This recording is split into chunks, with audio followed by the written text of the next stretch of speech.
More Than Rich podcast. Today, we are here with Nelson Del Pino. Initial draw to MBTI and Carl Jung's theories. We were talking about that. We discussed earlier all the benefits of knowing yourself and the importance of that to navigate not just our relationships in life, but also our families.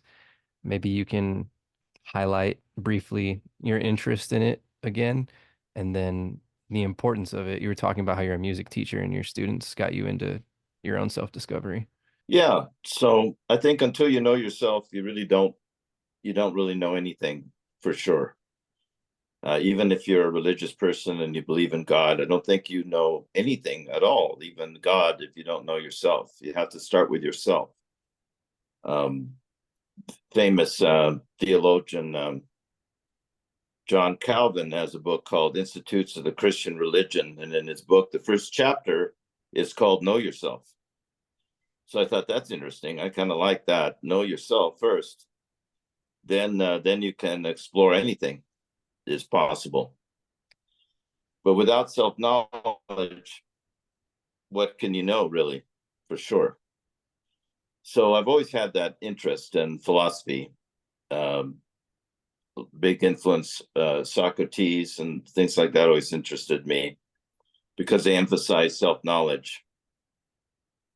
And so knowing yourself is really having self-knowledge. And through that, you can also better understand others as well. I think that promotes more mutual understanding between people. You were making me think of a Renaissance time. I'm curious if you're familiar with like Ficino and these people that were like earlier into music and tried to use it to evoke sources of magic in a sense. Oh, yeah. Well, I'm very interested in the idea of teaching itself and just how much of teaching is magic. You know, some people say magic is just words. It's a spell. It's really a word, and it's the way you use a word is how you invoke things arise from the understanding Wow. meaning of words, and so that's called typology. So I have a definite interest in typology because typology is understanding words and how their meaning relates to archetypes. So I'm not satisfied just to stop with Hume. I want to understand typology in general, just how words are used in general, how people derive meaning from their understanding of words.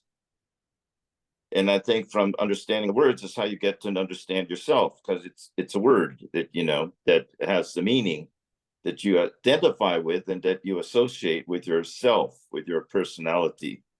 That makes me wonder how much of it is self-conscious, or not. I meant like subliminally, like we don't realize that we're doing it in a sense. Well, yes, I definitely think that mostly habits are formed unconsciously, and where attention goes, energy flows. And Hmm. so, if you know where to direct your attention, you find your energy flows in that direction, and then suddenly you have an understanding that you didn't have a moment ago. You start to see things in different ways once you know how to direct your attention and direct your so that your energy starts to move flow with your attention. So a lot of things that are unconscious are just things that we don't pay attention. That's why they're unconscious. The philosopher Soren Kierkegaard, Danish philosopher, had a lot of influence on me personally. I definitely subscribe to him. He was thought as a psychologist in his time, but he's really a philosopher. He's commonly called the father of all modern philosophy. So all the existentialists, all the modern philosophies are all derivative of Soren Kierkegaard's books, teachings. Hmm. But in his time, he was thought more as a psychologist, which Kierkegaard believed there's no such thing as conscious and unconscious. Those are just things that we choose to pay attention to, you know? It's all the same thing. Yeah. But we don't, but habitually we tend to, we have certain preferences Some of those are natural, and some of those are just formed by habit. So we're not able to direct our attention, therefore our energy doesn't flow and enlighten those areas that we want more understanding. See, shadow functions has nothing to do with evil, and has to do with things that are in that you don't have any, you're not able to see Yeah. because your attention is not on it.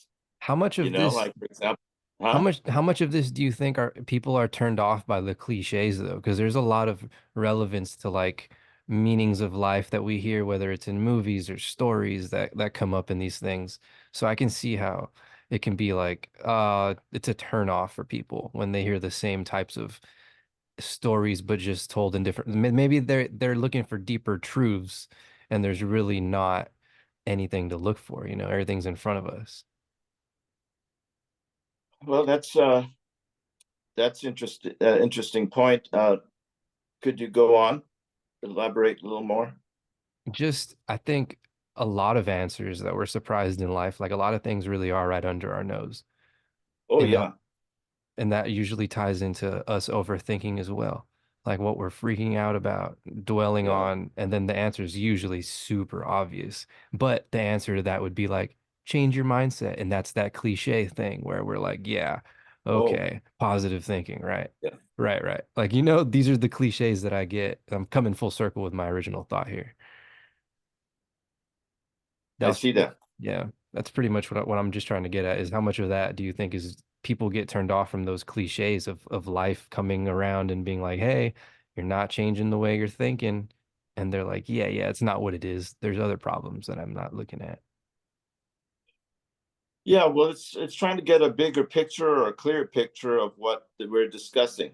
Where most people's information have somewhat piecemeal bits and pieces of information, so no one really sees the whole picture or Mhm. sees the connection. They don't see there is a connection. You know, um, so that's why I kind of think of this what we're discussing as a skill. Mm. And when I'm reading Jung, I'm just learning about his point of view. That's all I can get from him. That's just his opinion.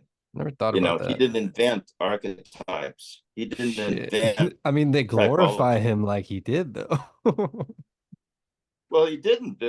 Those are comes from sources that based on biblical text and religious That's a books good and point. philosophy. That goes back to It who doesn't. He influenced didn't him. create any of that.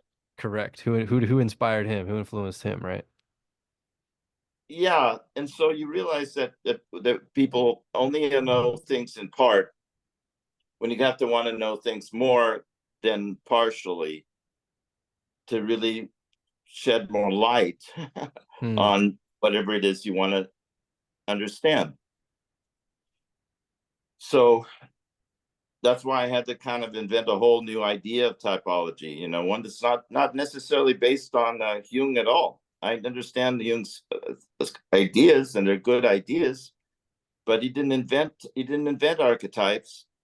Those are based on texts that he's referring to, and those are also interpretations of his time. That Sigmund Freud had certain interests in archetypes, Hmm. and Jung shares some of his ideas, but I don't.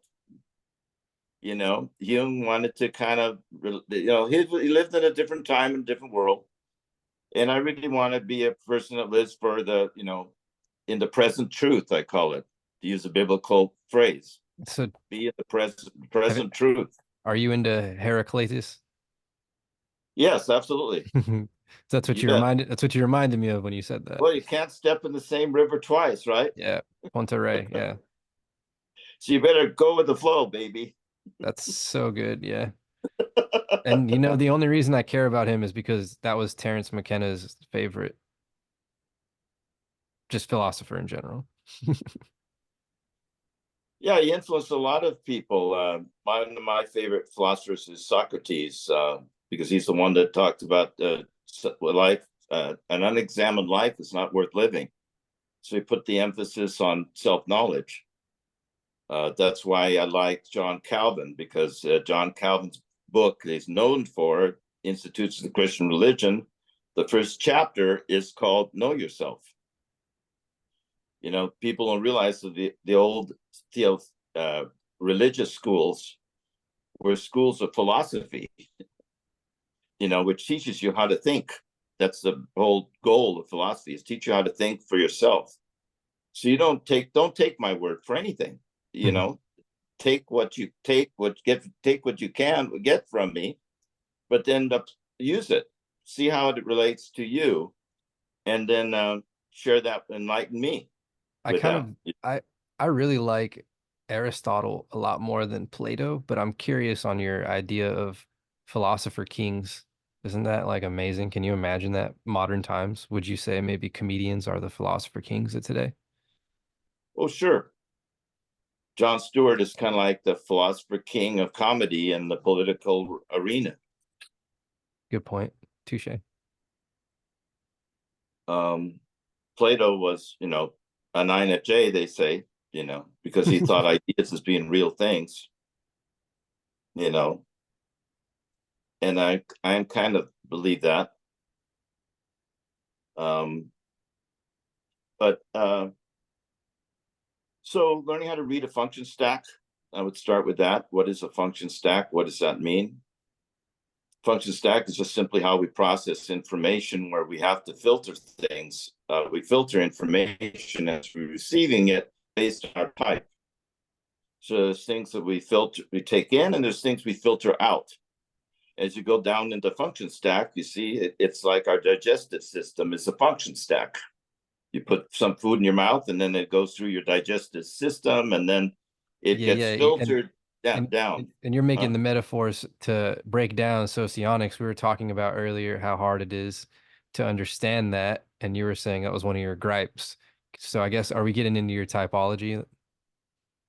Yeah, everything I say relates to my typology. At first, I started to use MBTI terminology, but I found that people kind of don't use it.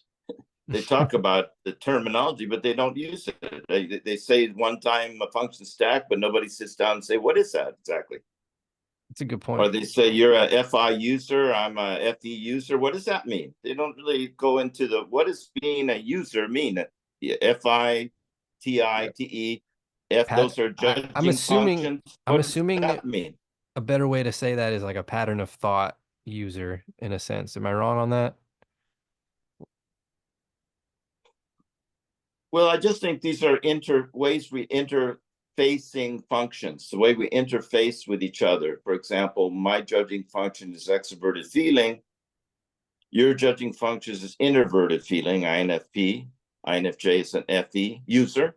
That makes INFP is sense. a FI user. You know what that Now that means? FI is a shadow function on my function stack, so I have to draw my attention to that part of my personality that I'm not normally aware of. But INFJs are social chameleons because I can for sure tell you you probably know how to socialize with anyone and everyone. You're super good at it. I bet you can talk to anybody. Yes, I don't really like though that you know, that aspect of Yeah, of myself. course not. And you don't tell people that either. I know that. Yes, But you but you're do. good at it and you can navigate it super well. You just have that ability. What gives me pleasure is if I can help somebody feel that they're able to navigate better But what they want to admit than they. here's my example though. Like if I go somewhere with my INFJ friend, he'll be the one to instigate the conversation as I'm just like, get me out of here. I'm quiet and timid. You know what I mean? Like that's literally the difference. He'll spark it up, ask the person how their day is going, and that's I mean my sister, my dad, best friend, everyone, every INFJ is the same where they're interactive in the polite sense of knowing social cues, and I'm just like I'm aware of them but ignore them or oblivious. Yeah, but you see, that's okay though. See, that's where your preference is to express what are your values, and mine is to help other people identify theirs, maybe. Nice. That's a good way to put that. It's a really good way to put that. You know, um, I just think that people look at people from the outside in, but it really knowing yourself is knowing yourself from the inside out. Mm. So you start from the inside. The kingdom of heaven is within. That's a biblical expression. For sure. Now, anything you'd read in the Bible, you'll find in other religious texts, and you also find it in philosophy, interesting enough. So people Wow. think I'm quoting the Bible, I'm this or that. No, you'll find there's no scripture in the Bible you won't find somewhere else in some other text. That's interesting. That's really cool. So you have to, so I knowing mean, yourself really is having a broader understanding, but based on yourself, what you know about yourself, starting with yourself. What do you actually, know for sure? I think that gives more credibility to the Bible, by the way. So if anyone thinks that's knocking it, I don't think that's a bad thing. No, I think that gives it a real meaning. For sure. So there's lessons, and Actually that's means what, something. yeah, how you interpret it is up to you, and there's lessons in there. That's what's important. What about Yeah. how do you manage perfectionism? Because I deal with that all the time, especially when it comes to music, right? Like I know that my easiest things that come to mind and I just let it go. People are more drawn to them, but I take way too much time in perfecting things sometimes. Well, I think there's struggles and intuitive types of personalities like yours and mine have that sensors don't have. And Hmm. the reason for that is because sensors are in the majority of people. It's that simple. They're in the majority. So whatever they say is how most people accept as fact, Hmm. right? So if somebody says to me, "Oh, Nelson, you're kind of overthinking that." Well, maybe I'm not. Maybe they're overthink things. See, I don't know. I don't believe you. I don't believe that. I know myself, right? I think about things just right. I But didn't my expect brain that. is like, I like things fast. I'm quick. I like speed. Yeah, I like the feeling, the exhilaration of a conversation. See, it's not just what we're talking about, just the exhilaration I'm feeling just as I'm talking to you. See? And then I realize, well, I got to put that in check a little bit for because sure. at some point it's not a conversation anymore. That's a good point. I'm just babbling now, right? That's So funny. that's based on my assessment. For sure. I'm also thinking You about know? things about how like I wrote down my own conflicts over here. So learning to say no to certain things or even being assertive with when I don't want to do certain things. These are little things that I value. Maybe I don't want to, ruin relationships or perceptions and things. Yeah. So you were talking earlier in one of our conversations today about you know how does my how am I informed from my practice of teaching? Mhm. And I know you're a musician yourself, so basically it's really finding your own comfort zone where you can challenge yourself and finding at the right tempo and the right speed that you can pace yourself and still be able to function. So somebody says, well, could you talk faster or could you, whatever. Well, you can only talk as fast as you can talk fast. Mhm. You've got your own way of communicating that's right for you. So nobody can really tell you how to communicate to them. It's something you already have that ability, but you may have to adjust it to fit that other person's personality style, I call it. Right. So, Making me curious how you found your voice, to be honest.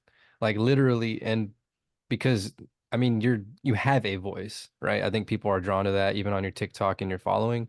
But how did you learn to speak literally? Like there's vocal coaches, you have vocal in your actual email. Like where does that all come into play? Learning to speak, well, communicate. my vocal coach is called Maestro David P. Kyle, famous coach here in Washington State, taught a lot of famous celebrities and people. Had his wall painted with pictures of celebrities, autographed pictures of celebrities he taught and worked with. And he had the it was like I called him my spiritual father because he's the one that kind of gave me a confidence that I didn't have. And my students, they always said, well, you've always been this way. I always known you this way. So I used to have a recording, my very first lesson with Maestro Kyle, that I would play for them. Mhm. And they couldn't believe the mousy voice I had. They couldn't believe that was me talking. That was how I was when I met him. I didn't know how to project my voice. I didn't understand anything about personality, but Meister Kyle had that kind of magnetic personality, and his attraction was his voice. And so when I first started teaching, I would just mimic him. I would sort of talk like him, but it felt totally fake and Are we talking about the tone, phony. everything, like everything? Oh yeah, I tried to be a clone of him. But what shocked me was that people responded. Oh, wow. People dug it. Wow. So people that you'd And I never thought, met, you're wow, testing this it. is You're just tripping me testing it. out. You were testing this in the world, I'm guessing, right? Yeah, I'd answer the phone, and usually when I answer the phone, I just dread, saying hello or how Yeah. can I help you or anything like that. So I had to rehearse it, Hmm. like I'm talking on the phone, someone calls and I would answer just like Maestro Kyle would do. This is Maestro Kyle. How are you? Wow. You That's know, and good. you kind of talk in this, to me, it was like Barnum and Bailey circus sort of way, a way that just didn't feel authentic to me. He was a censor personality type, by the way. Hmm. But the first lesson I had with him, he was already making me learn practice projecting my voice. The very first time, it cost me $100 a lesson. I had to pay 6 lessons in advance, $600 up front just to show up, get in the door. I had to have more than 2 or 3 jobs to afford it. All right. Yeah. So I'd be knocking his door. He'd let me in, and then he says, "How are you?" And I'd say, "Oh, fine." He said, "Are you just fine? Is that all? You don't sound fine."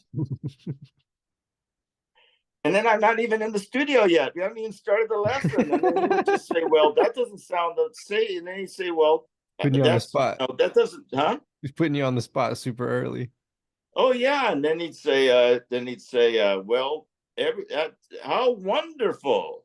He'd say wonderful to me. And I'd say, "Wonderful." He says, "Well, that doesn't sound wonderful." Yeah, he's talking about being animated. That's interesting. Like sounding it and So, meaning it. so I felt like I was being tortured. Oh shit. But he didn't just do it that day. He did it every time I walked in the door. Wow. We call it vocal boarding torture. Yeah, exactly. That's great. And so, but then it still felt phony to me. It wasn't until I started to practice it and try it on someone would call when I first started teaching, I would call someone to call for lessons. And now I answered the phone. I would try sounding like him.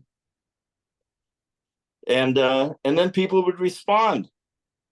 It would be like I wouldn't even have to explain, that I'm a voice teacher. They would just go, "Okay, when can I come in? When can I see you?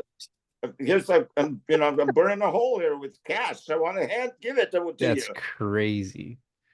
So I suddenly found I didn't have to go through all this stuff I thought I had to do or I had to learn or I had to improve my personality. Yeah. I just had to use my personality.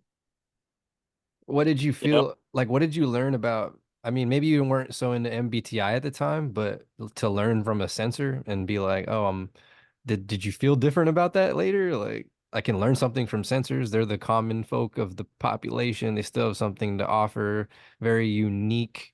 Just because you're a common personality type doesn't mean you can't stand out, is what I'm trying to get at. well, of course. Well, that's where I began to form my own views, understanding that every personality is unique. No personality is more unique than another because Hmm. of rarity. That doesn't make you unique at all.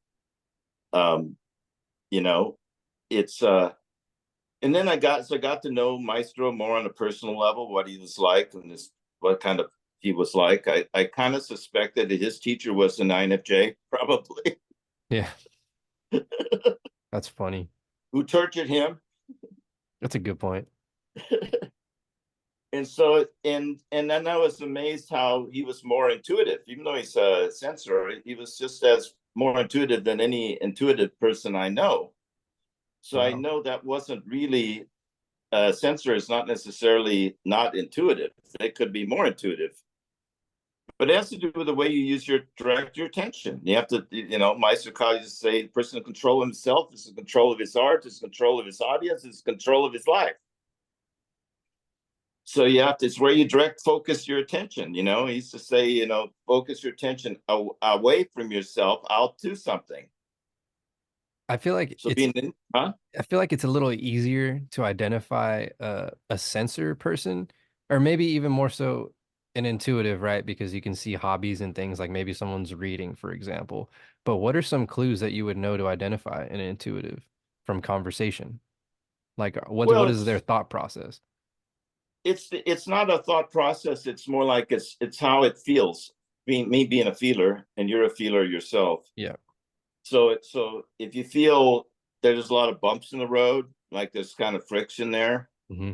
and no matter what I do, it's like I'm going to lose this conversation. Hmm. It's just we're not gonna connect on some level. With Maestro, I just shut up, just let him talk, let him lead. Interesting. Did what he told me to do, and that worked. So what did you You learn? know, Go yeah. into It's, the it's go into the what's that? details of what you learned from him, like projection and all that, or maybe what you're saying, how you're saying it. Yeah, absolutely. I started to become more self-aware instead of self-conscious. Hmm. That's what that's what all these. I literally wrote down, recorded every lesson of his, and transcribed every word, everything he said, word for word, and then I memorized it. So when I talk, I can literally quote him verbatim. You know, and that's because he was so. I couldn't understand the word he said. He'd be talking, wouldn't understand a word he said. So I'm going, wow, this is $100. I got Yeah. to get something out of this. I'm sure he's saying something in there, so I'm going to record it and just make notes of it. And sometimes instead of practicing the lesson, I would just listen to the recording, and then I would pick things, these clues. I started to notice there are clues. That there was a definite breadcrumb that he was laying out there for me, and I could use my intuition to kind of pick up on these threads in this conversation. Hmm. And so I had an incredible impact in my life, because it compelled me to think about my communication style, and just how my communication style was just where I was just being self-conscious rather than being self-aware, you know Yeah. which is to really be self-aware means to focus your attention away from yourself to something. That's what he called projection. Hmm. The positive mental attitude of focusing the sound away from yourself to something. See? And so he had a teacher, and his teacher's teacher, he came from kind of a tradition of teachers that went back generations. And so some of them I could even research and found some data about them, and there are different teaching styles. So when I started teaching, I asked him what he thought if I was a teacher or something. He thought that was great. Okay, go ahead. But he said that his teacher told him, he asked the same thing to his teacher, and his teacher told him, well, you're either meant to do this or you have no business doing it. You should get the hell out. Wow. This is Wow. for you or it's not for you. Yeah. So you got to figure that out first. Is this for me? And so would change and modify things his teacher had said, and he didn't just do as his teacher said. He had his own understanding, but his teacher gave him the fundamentals, taught him the game, taught him what he really had to know, where he could be more effective. And so at 21, he was an assistant teacher in La Scala, which is the biggest institute of music education in the world in Italy. La Scala, it's called, the Damn. scale. Wow. And his teacher was Enrico Rosati, was his name. It was the teacher of Beniamino Gigli and actual historical legends, operatic legends. Wow. Damn. And so so I wanted to know everything about Meister Kyle. I even talked with some of his celebrity students, and I asked them about, what did you learn from him and things like that. And so they all told me that they had the kind of woodshed, kind of do their homework, Damn. and that's how they were able to benefit, because he wasn't teaching you how to sing, how to be a rock singer or a pop singer. What He does was that teaching you how to sing. what does that really mean though? Like, what is the homework for that at the time? The what? I'm sorry. Like, because you said they got to do their homework on him. So what are you implying? Like, what is that really like? Well, for each person, maybe it's something different. For me, it was recording the lesson and actually writing a transcript based on what he said, so I could at least say what he said. Damn. So very manual, like literally wanting to capture the moments.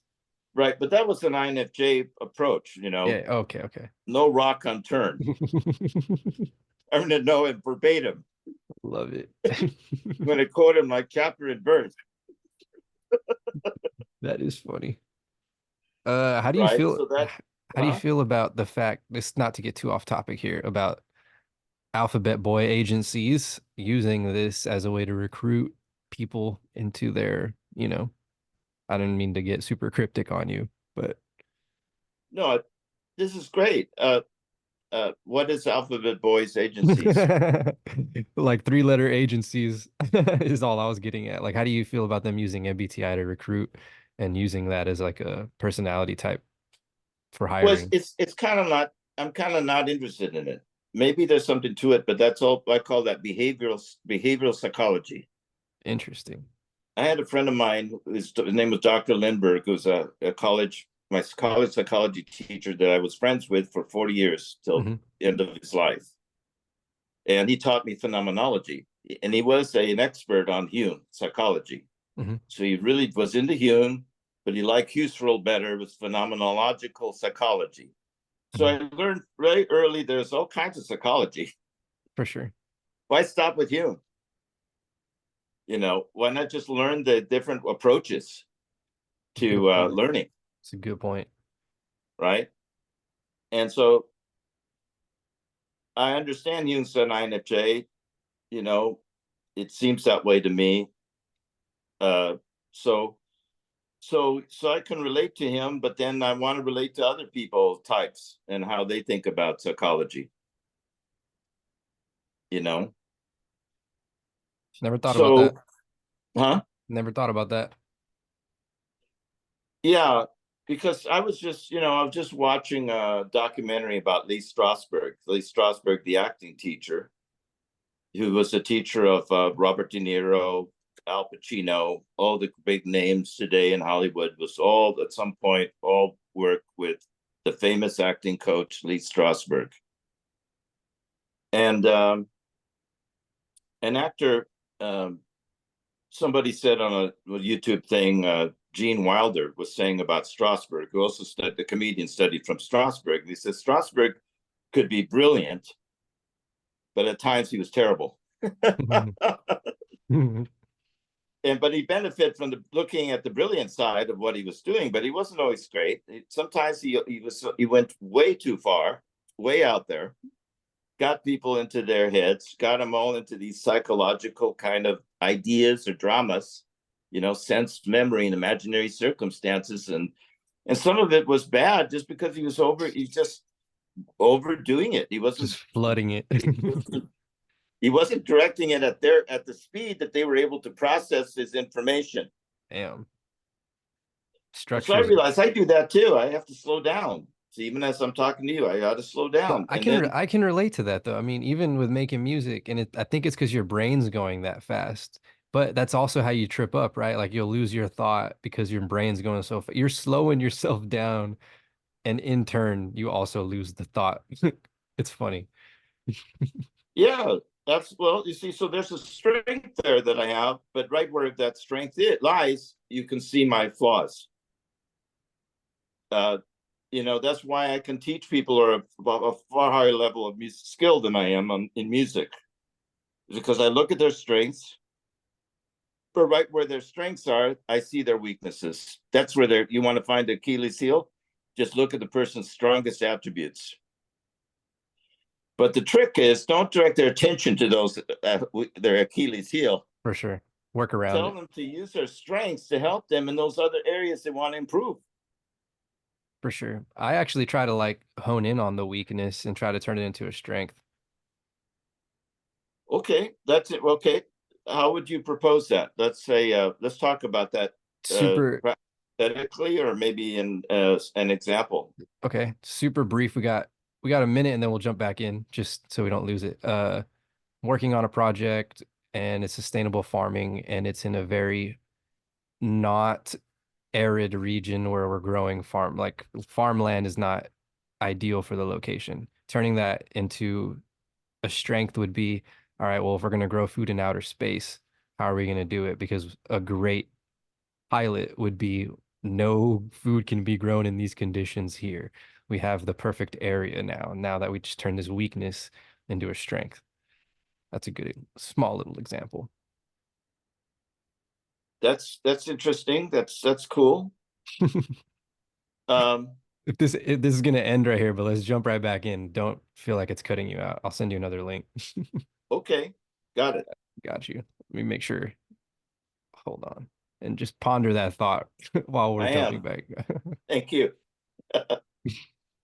Yeah, I was trying to think of another example. One of my other best friends is an INTP and he struggles with, sometimes I think I have issues, and then I'm like, wow, my really good friend will have it subconsciously, internally a lot worse than I do. And it kind of relieves me in a sense because I know that I'm not as bad as I think I am. But I often will be like, hey, let's turn your weaknesses into a strength, like your own personality, that can also be. If you know what you're bad at, you can avoid it, you can outsource it. There's ways to mitigate those things. Well, I get what you're talking about. I think I'm starting to process this thought you're sharing. I think of my weaknesses as just the way I come across. Mm, Whether it's the way I see myself or not, it doesn't matter. I come across somebody says you're an asshole. mhm. Well, then now I'm weakness. Now it's I'm an asshole because this guy said I'm an asshole. What am I going to do about it? I Yeah. don't think I'm an asshole, but he definitely thinks so. Yeah. So what can I do about it? Right. So my weakness now is I'm an asshole. You know, right? Man, that's such an answer my friend Chris would say. It's hilarious. Another INFJ. Yeah. Yeah, it's like I'm not gonna change myself to accommodate you, but I get it. Yeah. So then I have to. That's where it makes me kind of go up um in my bean Jack and the Beanstalk, go up in my brain and contemplate these things, Hmm. so I can kind of come back into the real world and have some kind of answer, at least something that I understand. I've come down from the mountain with my answers. Yeah, exactly. So so that's where so in my system, for example, if you're a P, that means that people judge you or see you by your um, perceiving function. That's how you come across to people. See, the way you actually come across to people, meaning you're a P, INFP, means that people see you as an extroverted intuitive. They don't see your FI. So weird. Drives FI me is you see, they don't see you that way. it drives me nuts.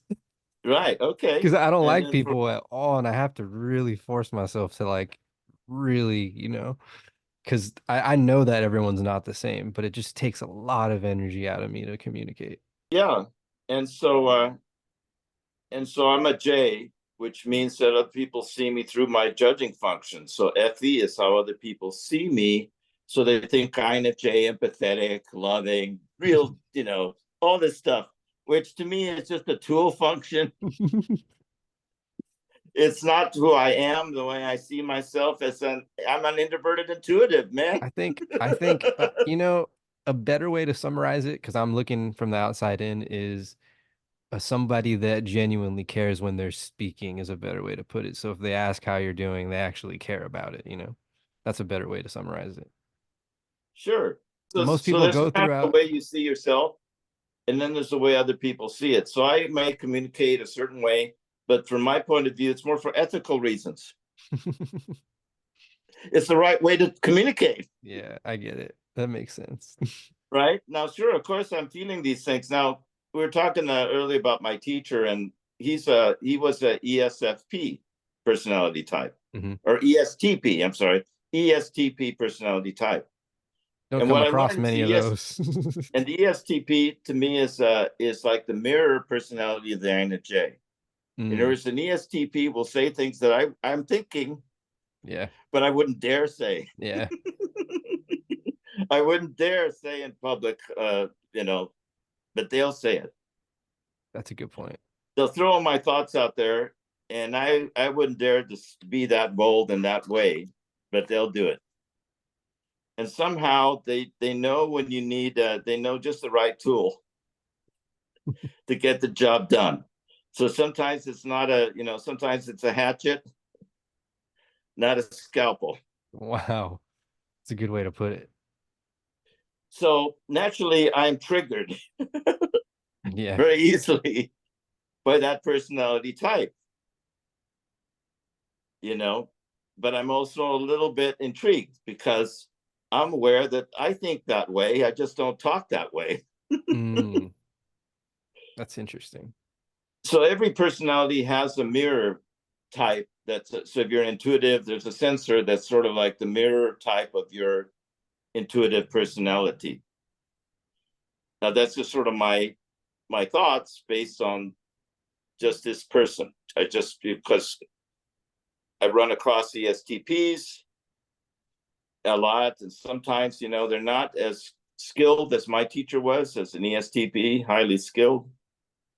So they need me to take a hatchet to them. That's funny. My mom's an ESFJ, and I'm actually typically drawn to ENFJs like a lot, and I hate it because I've also studied the ideal matchmaking comparison, and I'm like, I hate that it's spot on, like you can tell when you're drawn to someone and you're like, oh, you might be this personality type because you're acting this way or you have these things that I'm subconsciously drawn to in a way. It's weird. Yeah, that's those things are I'm interested in those things too, kind of in a general way, because that's what I come across, in real life. You mean more You compatible way, right? Like just not in general, Yeah, like not so much love interest. well, it could be a love interest, but it's like I have a friend of mine. She's ESFP personality type, Hmm. and I noticed between my type and her type, it's more like there's an attraction, but it's polar. There's a way that we attract and repel each other. Hmm. So at first, it just feels like love at first sight, but then at some point, something starts going weird and haywire, and you wonder why and what's going on here, and that I'm all confused now when it just seemed perfect, right? Hmm. And so it got me curious, why? What is the dynamic here that What am I feeling here? What is going on here? It wasn't readily apparent at all. But I call those my polar opposites. The ESFP is a polar opposite of the INFJ. How much are you attracted to extroverts being an introvert yourself, though? Well, that's kind of interesting question, because it's kind of a question from from INFJ point of view. It's sort of like, how much do you want to grow? Right? It's a good one. You want to grow? Well, you find a sensor. You're going to learn a lot. Yeah, about yourself, about your own insecurities too. Yeah, but can you stand it? See, that's the question. How do Yikes. you process that? How do you work that out into a real relationship, right? Yikes. So naturally, intuitives kind of go better, fit better with other intuitive people, right? But that's also true in everything, in business, or it doesn't matter what it is. It's like I often will find, like you're an INFP, so it's easier for me naturally to relate to you than it would be to an ISFP. Hmm. There's a big difference there. The FI and the ISFP, they're processing it all through sensory extroverted sensing, and it just, you know, I had that experience. I was talking to a person who's a best-selling author, and he told me he was an INFP. I don't know, and I just assumed that was true. Mhm. But there was something before that just didn't quite sit with me with that. Um, the opposite impression I had when I started watching your videos.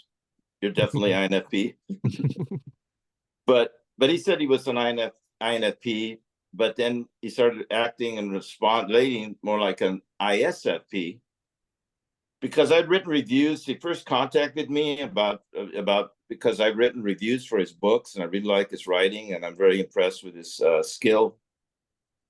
And so I'm thinking that he contacts with me was partly because maybe he thought, he wouldn't do it if I didn't write.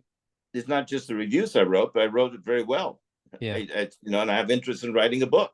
that's a good point. But then when he tried to talk about MBTI or subject matter, we just couldn't talk about it. He's like, he didn't really show any interest in it at all. He was just interested in my interest, expressed interest, my, how do you put it, expressed interest in writing a book.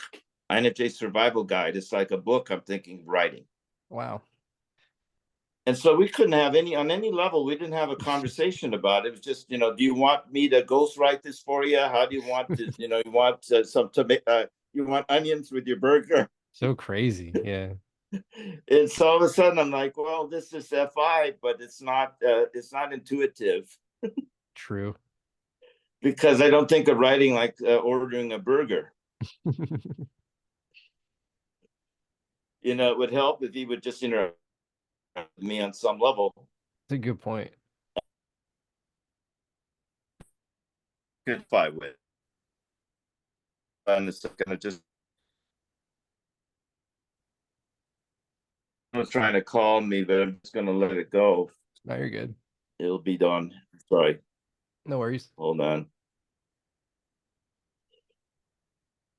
So I just let it go.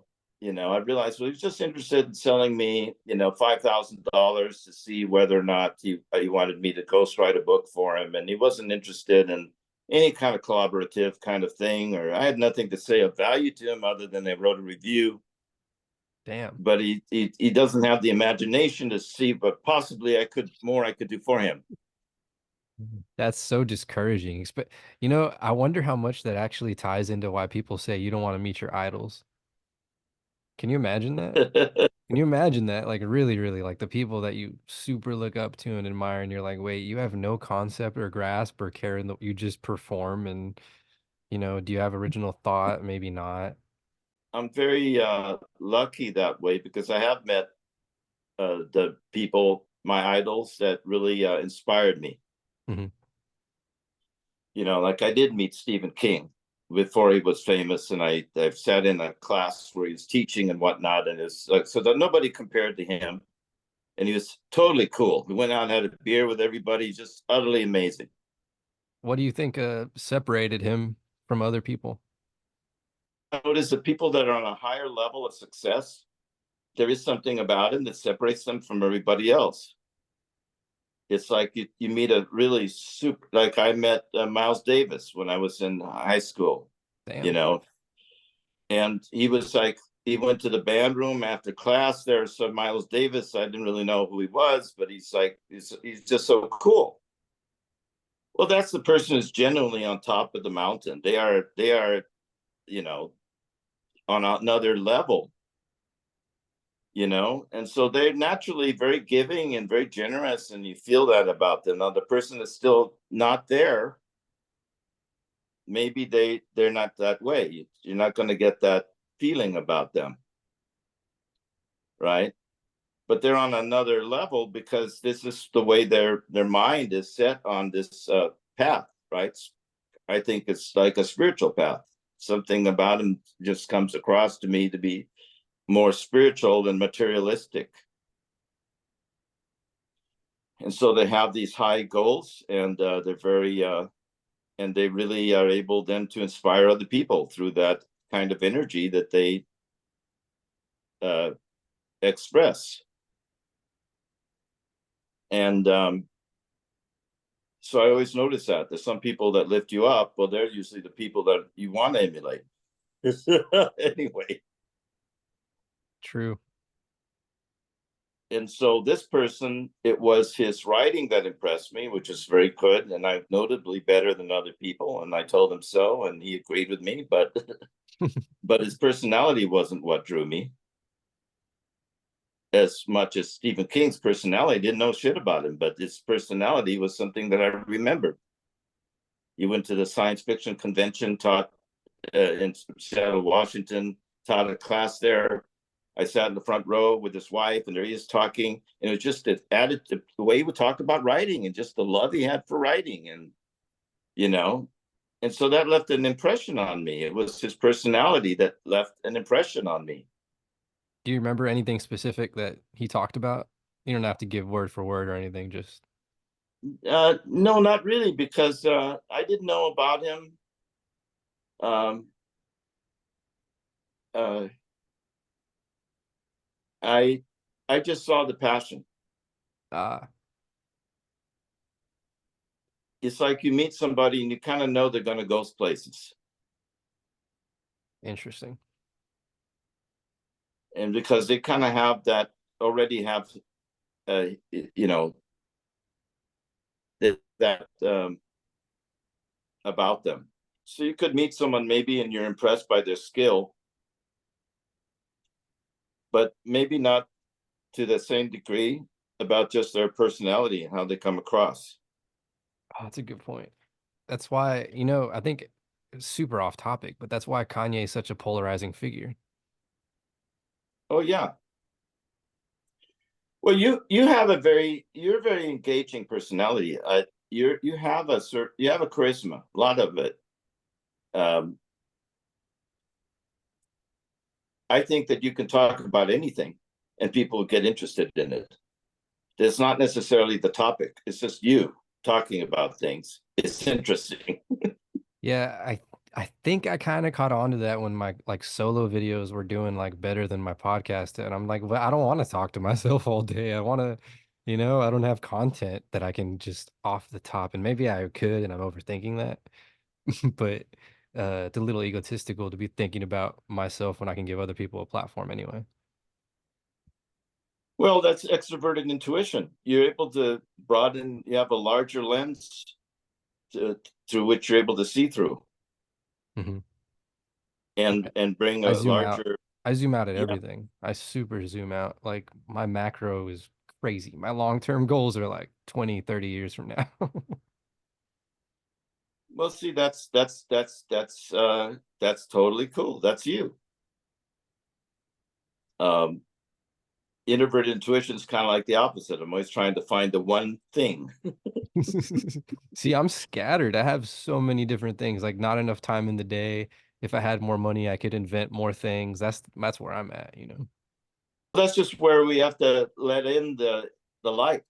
Mm. Those other areas that are in the shadows, we have to let the light in. Meaning, there's a lot of things I filter out because I'm trying to find that one answer, that one solution. But I just have to. So NE is a shadow function in my personality, but I got to let more in. Does You that know. sound like meditating a little bit? Well, it is in the sense that we're meditating right now as we're speaking. Contemplating. Yeah, yeah. If I try to narrow a subject down to bullet points, that would be a horrible conversation. Or if I were trying to teach a lesson, I was trying to approach it that way. It'd be a terrible a lesson. You know, I feel that. I mean, I that would think be me at my worst. usually, see what's different about your TikToks is that you jump into it. I usually have to tell people, older people, like, hey, always cut to the point, but you actually have a good grasp of how the platform works. And that's interesting that I've met maybe two or three people like really on TikTok where it like went off the platform, and it's actually pretty good for networking. You'd be surprised. Yeah. Well, sometimes, like when we're talking, thoughts pass through my mind constantly, and then I have to let them go. And then sometimes they keep coming back, and if they keep coming back more and more, then at some point I address it or start speaking to that. Hmm. So one of the thoughts that have been coming through to me as we've been talking is that I had one of my students was a TV producer, and he wanted me to find people who could do voiceovers. So my students kind of had an opportunity to do voiceovers. So I would sort of prep them on how to prepare to do a voiceover, how to audition, and things like that, which really meant that he would just call me up, and then I'd hand you the phone, and then he'd say, "Okay, sing something for me, say something," and then you just say something, and then you go, "Oh, that's cool, that's great, okay." And then you get somebody else on the phone, and you'd have a three-way conversation. Then he'd say that again. And then there'd be another person to get him on the phone. So pretty soon you get all the principal people on the phone and you're hired. It's your gig. Weird. So you got to be able to do it like now. Now I had a student of mine did exactly that. I coached him and said, "This is how it works. In reality, this is how it works. It's not like he's gonna ask you to sing something, you just sing something. He likes it or he doesn't. And then he's gonna get other people on the phone and then he's gonna hire you." This is such a good conversation because I can't tell you how many missed opportunities that I've had from not acting on that like now, where I'm like, I'll just wait. There's a better moment for this. I'll wait. And then it doesn't happen again, you know? Well, that's why my student benefited from the fact that I was coaching him, Hmm.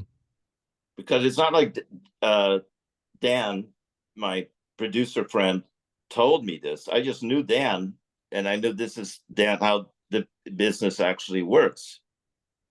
You know, you just have to be able to be ready. Prepare yourself. The opportunity will come.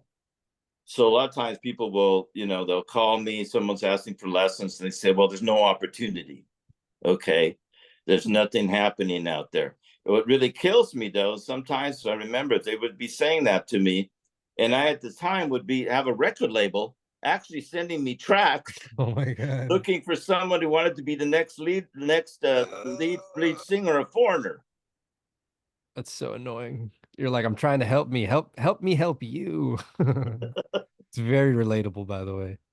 And so that's where it's right then you see that there's that opportunity is there, but are you ready? And so so it's the same idea, like you prepare yourself, the teacher will show up, you know. It's a good point. And so this particular student, he got hired, and then Dan told me that he had a very commercial voice, because Dan never hired me. Hmm. I was never hired to do commercial work. He said, "Well, it's because you got a character voice, Nelson. You have a character voice, and if you were already famous, like in that you're known for something, Did you just we'd give him have to use you." did you give him a straight face, just pissed? Well, I began to understand that that's where you see there's strength. Everything has its weakness side of it. It's not just strengths. It's like you have a character voice, but you're not famous, Hmm.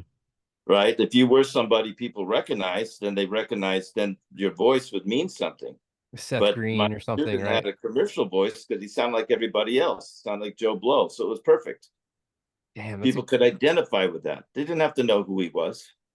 it, I don't even know if it's harder now than it is then, but it's because so many actors have like multiple roles, right? They're not known for just one character. And then you'd be surprised how many of them turned that and spun off into some musical career where they're doing funny things now, like parody music. Yeah. So the business changes all the time. Just like can't step in the same river twice. But the principles are the same. The principles don't change. That's what I like about principles is don't change. The fundamentals don't change. The fundamentals are always the same. You play baseball, you run the bases. Hmm. You start with first, then second, then third, and fourth base. And if you run them in the wrong order, they throw you out. you have to run the bases and run them in the same order every time.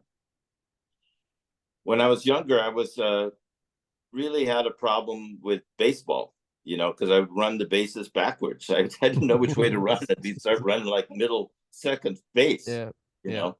So the coach said, "Well, you're left-handed, right? So when you hold the bat's pointing to first base. You notice that when you swing, you look at your bat, and you see your bat pointing to first base." That's funny. And so I would just follow my bat, and that told me which way to run. And then all of a sudden, I could run the bases. That was like magical to me. It's a good point though. Because I got kind of like duck feet and all this other stuff that was struggling with growing up, right? Yeah. And I so think once I learned how to run the bases, then I began to understand the basics of baseball. I think You that's a know, good example of how we think everybody learns the same, and that's not the case. People learn differently, especially creatives. yeah. Well, that's where your self knowledge. After that, I improved incredibly. I went from being the worst to being like the best in my little league field. Just home runs every week. Oh yeah, I'd be pointing out this way and that way, it's crazy. So it's like so you have to use your strengths at some point to help you in those other areas. What's the Just like you metaphor? want to learn the piano, you got to learn to play with two hands. Two What's hands are better than one hand. but what's the metaphor for running the wrong bases here? Give me something tangible. uh well, yeah, people think when you play baseball, every time somebody has to hit the ball and knock it out of the park. That's not true. You got to get your bases loaded, Hmm. and that's how you win games. You get people on base, and then you got the bases loaded, then the guy comes in, hits a home run. It's kind of crazy you talk about it like that because baseball doesn't come off as such a strategy game. It's so unpredictable. You can't really be like, I'm gonna put the ball there. It's pretty hard to do that. Well, I had a neighbor when I was a kid lived across the street who tried out for what was then called the New York Giants, Hmm. and he had a fastball. It's like 100 miles an hour, like super fast. So I was convinced that when he tried out for the New York Giants, he's going to make the team. Hmm. And to my surprise, they cut him. Whoa. And so I was curious, why did they cut you? Why didn't you go on and play professional ball? And he says, well, because it doesn't matter how good you are with a fastball. How's your knuckleball? How's your curveball? Yeah. How good are you at reading the pitcher? You need to be super well-rounded, huh? Not just throw in one pitch. Yeah, you gotta have a set of skills. And just be able to do one thing is not a set of skills. Does not make a toolbox. You know, I'm trying to relate you that got to to know something. what the right tool is, huh? I'm trying to relate that to something. Well, in baseball, you got a pinch hitter who can get your man on base. You put him up there, Oh get yeah, someone on base right now. I don't need a home run guy. that's a good point. I'll save him till we got the bases loaded. Strategy again. Damn, Yeah, so there's a lot of strategy there. never think about baseball like that. It's funny. Well, just watching it without, uh, to me, is kind of boring. But it's not the physical. What you're watching the guys on the field. It's watching, when the pitcher does the switches the ball. When they do a fake to somebody that's trying to steal a base. Then they do a switch on the pitch. So 1 minute they're holding a knuckleball. Can you tell from the pitcher's hand what kind of pitch he's going to throw you? See, these are the skills that these guys know. That's why they're pros. With music, it's the same thing with me. The sets of skills you need. And you're very talented means you have certain areas that you have natural ability, but that mostly does not going to cut it. You have to go beyond your nature and you need the nurture to get what you need to get what you want where you want, right? So ultimately it's just self-knowledge to me. When I feel I'm getting closer to it, the real deal. It's just a level of confidence I start to feel that I have. Sometimes I don't have that confidence. Well, then that's not self-knowledge. Just I'm kind of nitpicking, or somebody told me. I'm curious, not to get too esoteric on you, but can you go into like your background on spirituality or upbringing, just how that shaped your beliefs? Oh yeah, sure, absolutely. I was raised in the kind of fire and brimstone, Turner Burke kind of a fire kind of thing. So my father was an evangelist. I was like 9 years old. He'd take me down to you know, to the what they call it, where you see people lying in their and he'd stand over that guy and tell him how he's going to hell. Wow. Give him that some of that love I Wow. taught you to have. That's nuts. And so I knew from an early age I didn't want any part of my father's thinking. Hilarious. But I was definitely programmed to be that way, to be a certain way that limited me socially, to the degree that I lived in a bubble. I wasn't even living in the wasn't raised in the real world. Damn. So at one point, for example, 60 Minutes came in and did a story about my church. I was actually featured on 60 Minutes. Harry Reasoner came to our church, and the feature was the first 15 minutes was about snake handlers in the South. And they were talking about the snake handlers and how they get into the spirit and they grab a snake and they handle snakes. And they said, well, if you think that only exists in the South, you got to find this place in the Pacific Northwest. What? Well, they'll blow that away. Okay. So there they are in my church. There I am, 10 years old. Wow. And so at that point, I started thinking, well, there's something going on here, but that's not right. But I couldn't It's put pretty my funny. finger on what it was. And I wasn't the kind of person that was just going to say, okay, well, there's no God and this is all bullshit and just walk away from it. If there was any truth to be found, I was going to find it. For sure. So for Relatable. me, mostly it was just realizing that these people are delusional, but maybe there's some truth that is that they just don't know how to really read the Bible for themselves. They just got other people telling them what to think and how to believe, what to believe. Hmm. So I met a preacher. His name was Dr. Hubert Lindsay, and I had a little Bible study as a kid. And I invited Dr. Lindsay to my Bible study after I watched him preach. And to my surprise, he just showed up. So, oh, sure, okay. So there I am, me and a bunch of kids in an apartment, sitting on the floor eating a pizza, no furniture, nothing.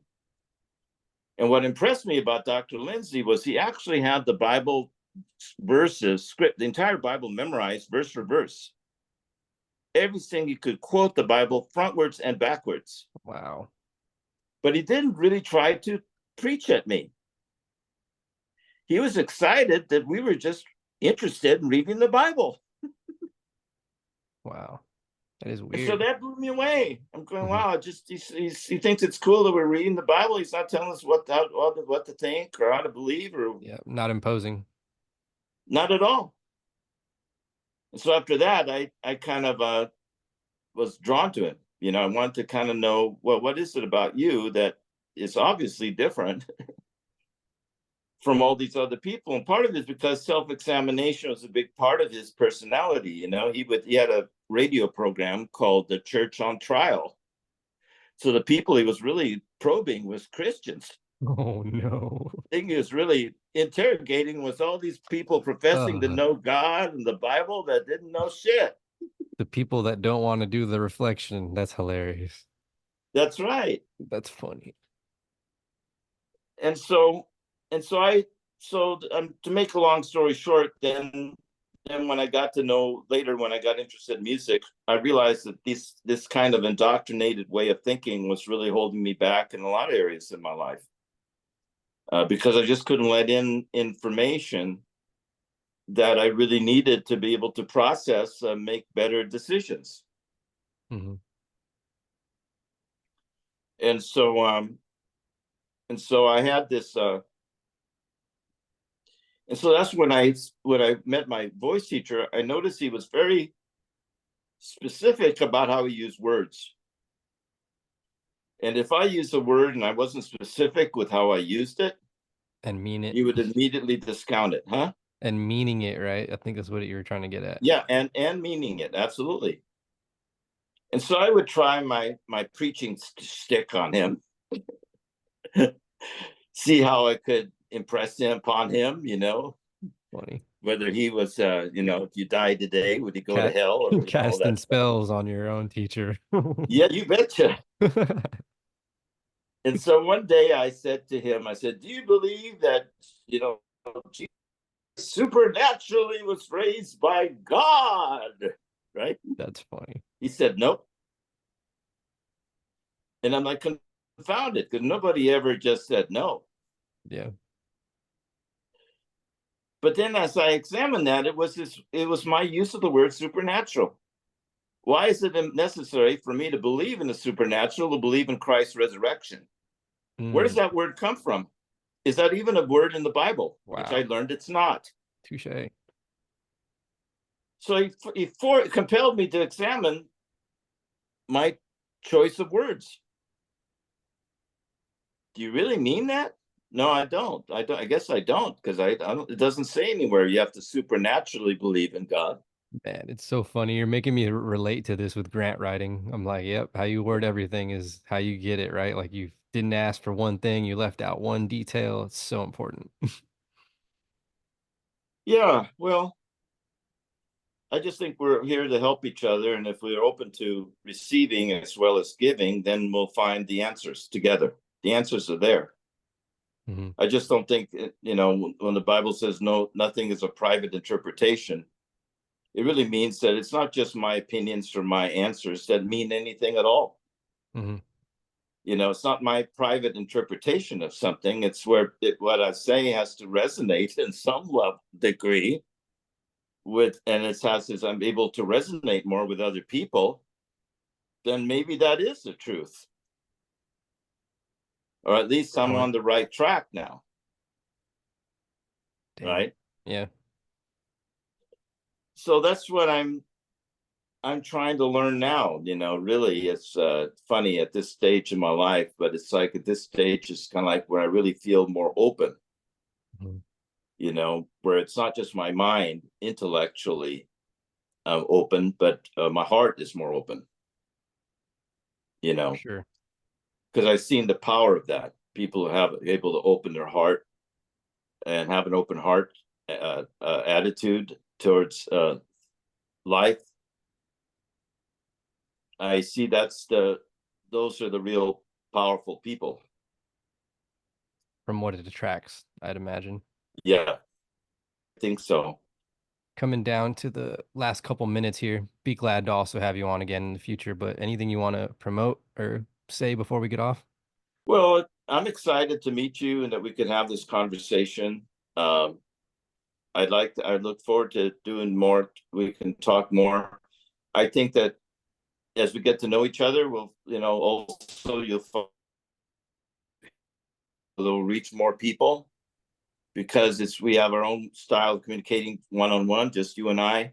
Mm-hmm. But then as we get more where we interact more on different points, you'll see that it's your uh, ideas and not just mine that may set a real conversation. And that's where other people can start to feel more engaged. Right. And I think one of the points I wanted to hammer home was not to feel like personality types or MBTI is putting you in a box. We talked about that earlier, and just how you should be more open to using it to navigate your relationships, everything. Yeah, I just think it's a point of reference, common points, and then you're looking for common points of reference when you're talking to other people with different personalities. You have certain common points of reference. Your social media, just so we can get it out, promote it. Well, right now I'm on TikTok. I have a group called Political Today on Facebook that I've had for like 10 years. I used to have a website associated with that. right now I'm trying to develop a website, something with you It's can about find me on lessons.com if you want with lessons, but I don't really like lessons.com. So I have I'll, vocalmaestro.com, my website. I'm trying to get people to sign up to me it's about to end, directly from my but website. I'll throw it in the description. Just I don't want to cut you off, but it's about to end. But